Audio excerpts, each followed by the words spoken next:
me escutando, vocês não vieram para me ouvir, vieram para ouvir o pastor Márcio, né? Amém? Nos trazer a mensagem do Senhor, esse irmão que eu aprendi a amar desde a primeira vez que nós fomos ali cooperar com o encontro de casais da Igreja Presbiteriana de Miguel Couto, onde tivemos o prazer de conhecer esse casal ali. Foi lá no encontro da Presbiteriana.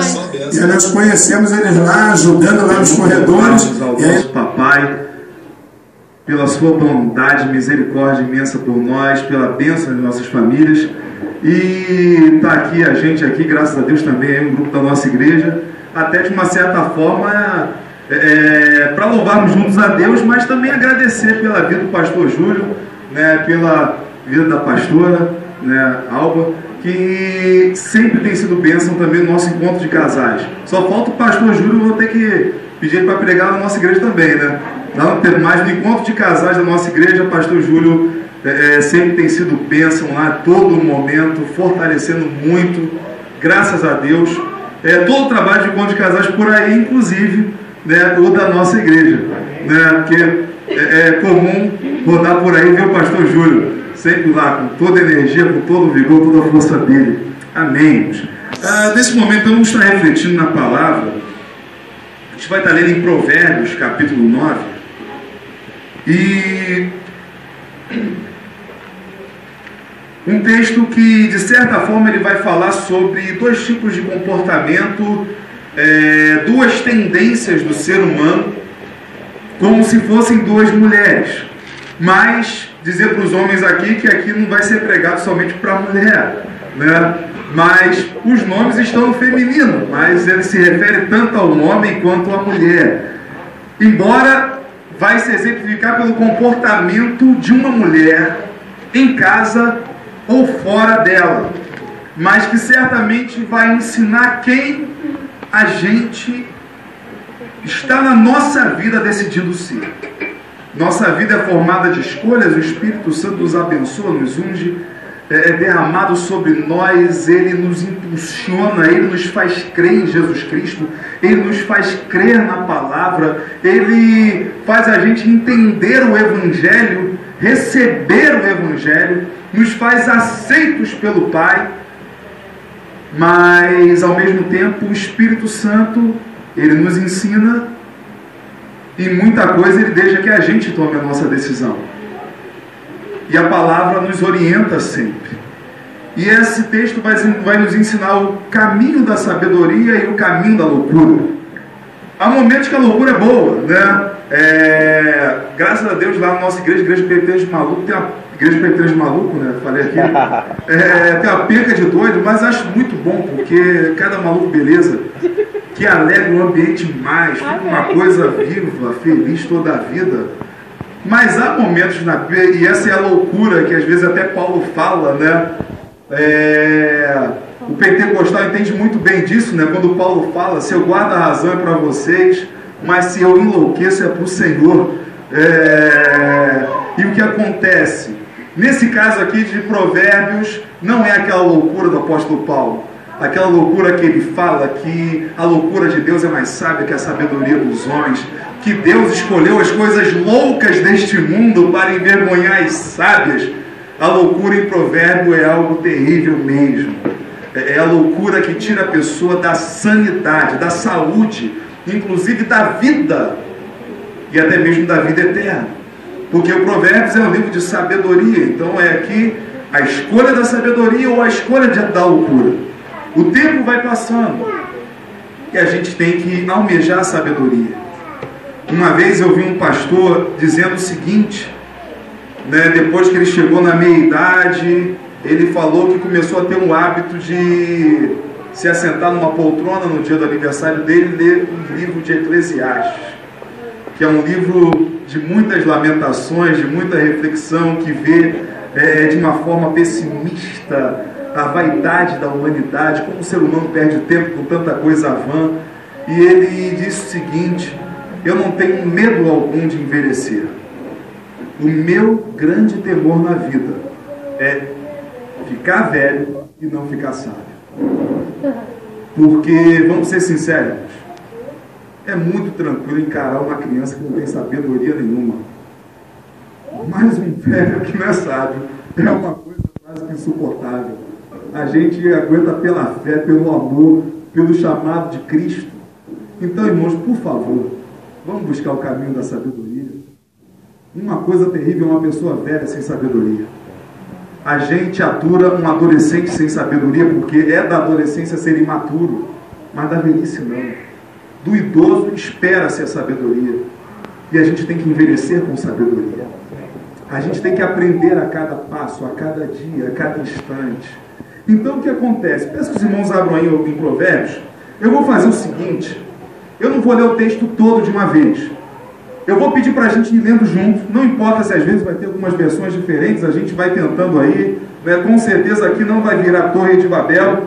Aqui é só Pentecoste, né? Ainda que a versão da Bíblia seja diferente, tenha certeza que vai falar a mesma língua. Pode ficar tranquilo. Então a gente vai refletir sobre a sabedoria e a loucura, sobre como a gente deve lidar com família, e isso vai se encaixar seja qual for o perfil da nossa família.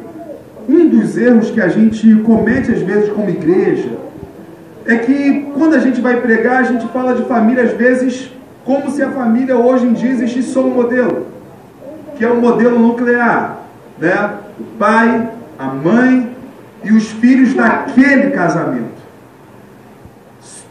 A gente parece que prega um mundo ideal e se esquece do mundo real.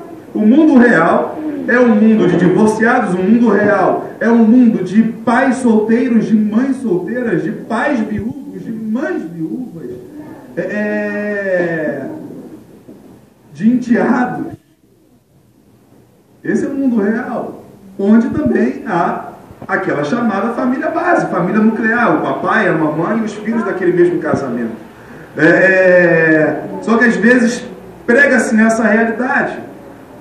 Mas, por exemplo, irmãos, quantas vezes a gente fala na igreja sobre enteados? Ensinos para padrasto e madrasto. É claro que nessa noite não vai dar também para fazer isso, até porque eu não sou padrasto, então o ideal às vezes são padrastos e madrastas ensinarem como ser. O que seria o ideal, até porque padrasto vem de pai, madrasta vem de mãe. Então, tem que ser pai, tem que ser mãe. Mesmo que o filho não tenha saído de você. Tem que ser pai, tem que ser mãe. Mas o que acontece, irmãos? A realidade, muitas vezes, eu lembro de um filme que eu vi quando era criança e que fizeram uma versão nova, né? Que é de um cara lá que era um capitão lá da marinha e tinha uma penca de filhos, devia ter uns 10 filhos, uma coisa desse tipo, e começa a se interessar por uma mulher que tinha uns 8, e nenhum tinha coragem de falar para o outro a quantidade de filhos, porque fala uma coisa dessa, espanta logo. E aí o nome do filme é Os Seus, Os Meus, Os Nossos. Talvez alguns irmãos tenham visto, né? Cada um tinha 11, né? Só que os seus, os meus e os nossos era antigamente. Hoje em dia, o indivíduo casou com a mulher, aí veio com o filho do casamento dela, aí a mulher morreu, ele ficou com um filho que não era dele, e com o filho dele, e aí hoje em dia os seus, os meus, os nossos, os deles, né? E é por aí que vai, né? E por aí vai indo a formação da família atual. É muito misturado. Mas o ensino de sabedoria, ele vai se encaixar, seja qual for o perfil de família. Porque toda família foi chamada para ser restaurada pelo Senhor. Muitas famílias começaram do jeito certo, mas continuam sempre precisando ser restauradas pelo Senhor. Muitas famílias começaram do jeito errado, mas nós temos o Deus que restaura os erros do ser humano, que perdoa, que aperfeiçoa, que muda o coração. E que sejamos sábios. Então a palavra diz assim, versículo 1 e 2. Vamos ler juntos? A sabedoria edificou a sua casa, lavrou as suas 7 colunas, carneou os seus animais, misturou o seu vinho e arrumou a sua mesa. Tá bom até esses 2 versículos? Essa aí é a sabedoria. Diz a palavra que é como se fosse uma pessoa acordando. E a primeira coisa que vai fazer são coisas relativas à sua própria casa. A sabedoria edificou a sua casa, lavrou as suas 7 colunas. A sabedoria vai buscar o que é melhor para o seu lar. Ela não está construindo uma casa de paredes, ela está edificando uma família. Ela está construindo um lar pacífico, amoroso. E está preocupando o seguinte, com uma consciência. Nós somos famílias formadas por pecadores. Nós que somos casados, casamos com uma pecadora. As mulheres casam-se com um pecador. E nós temos filhos pecadores. É a realidade. Então precisamos ter uma base e uma estrutura firme, levando isso em conta. Irmãos, na minha adolescência, quantas vezes eu ri de umas mães que iam para frente da igreja e falavam, porque hoje em dia tem gente fazendo aquilo, hoje em dia tem gente fazendo aquilo.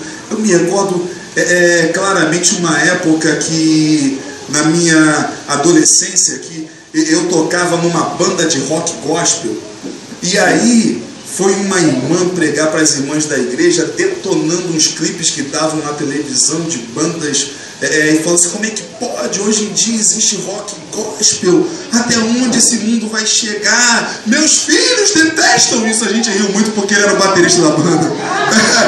Mas ela falou, meus filhos detestam isso. Meus filhos não viam essa coisa, ele era o baterista da nossa banda. Então o que acontece? E o baterista é o que mais senta a mão. Né? E o que acontece, irmãos? Às vezes os pais e mães esquecem que seus filhos não fazem as mesmas escolhas que eles fizeram. Que a gente, às vezes, irmãos, pode ser facilmente driblado pelos nossos filhos. Eu já vi gente dizendo que os filhos de Jó eram perversos, que os filhos de Jó eram terríveis, que os filhos de Jó eram maus. Sabe por quê? Porque a Bíblia diz que os filhos de Jó davam festas, eram 7 filhos, 3 filhas, e sempre que terminava aí o ciclo dessas festas, Jó levantava-se de madrugada e fazia sacrifícios a Deus, chamava seus filhos e consagrava os seus filhos, porque Jó pensava uma coisa, pode ser que meus filhos tenham pecado. Então eu já vi gente dizendo o seguinte, bem, as festas dos filhos de Jó, a festa que era, eu já vi gente falando quase que fosse um bacanal, as festas dos filhos de Jó. Mas irmãos, a Bíblia não diz nada disso. Pelo contrário, quantas famílias de 10 filhos são unidos? Família de 10 filhos é complicado unir os 10 filhos.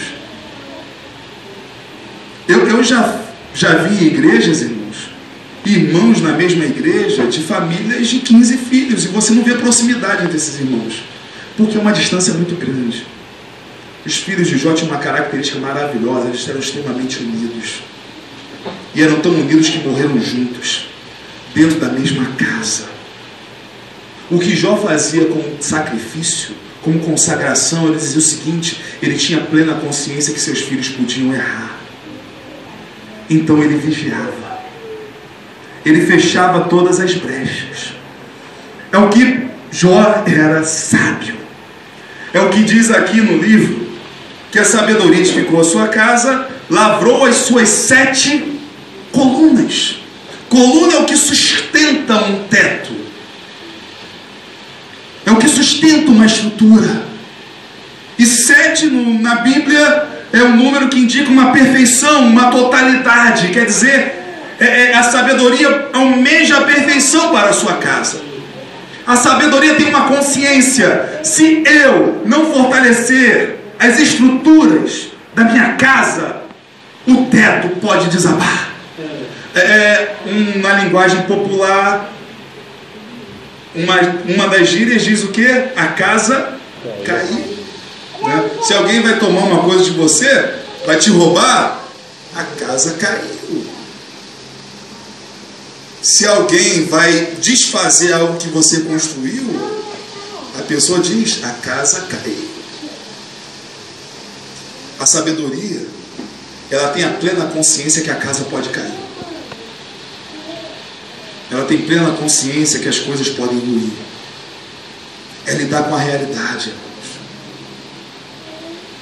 A gente almeja o céu, a gente tem que buscar o avivamento, a gente tem que buscar as coisas celestiais. mas sem esquecer a terra que a gente vive, sem esquecer as tendências do nosso próprio coração. Por outro lado, e a sabedoria vai dizendo aí, carneou seus animais, misturou o seu vinho, arrumou a sua mesa, preparou as coisas do lar. E aí a gente vai dar um pulo nesse texto. Eu peço para os irmãos para a gente ler junto aí o versículo 13. É como se a sabedoria tivesse acordada e ela edifica a sua casa, ela prepara as estruturas, ela vai ter cuidado, ela vai ter zelo. Por outro lado está a loucura. O que diz da loucura? Versículo 13 e 14, vamos ler juntos? A loucura é mulher apaixonada, é ignorante e não sabe coisa alguma. Assenta-se à porta de sua casa, nas alturas da cidade, toma uma cadeira. A loucura é mulher apaixonada e é ignorante. A gente muitas vezes é levado a entender ignorante somente no seguinte: aquela pessoa que é meio cavalo, né? É bruta. Mas ignorante é uma pessoa que não busca conhecimento. Ignorante é uma pessoa que não busca sabedoria.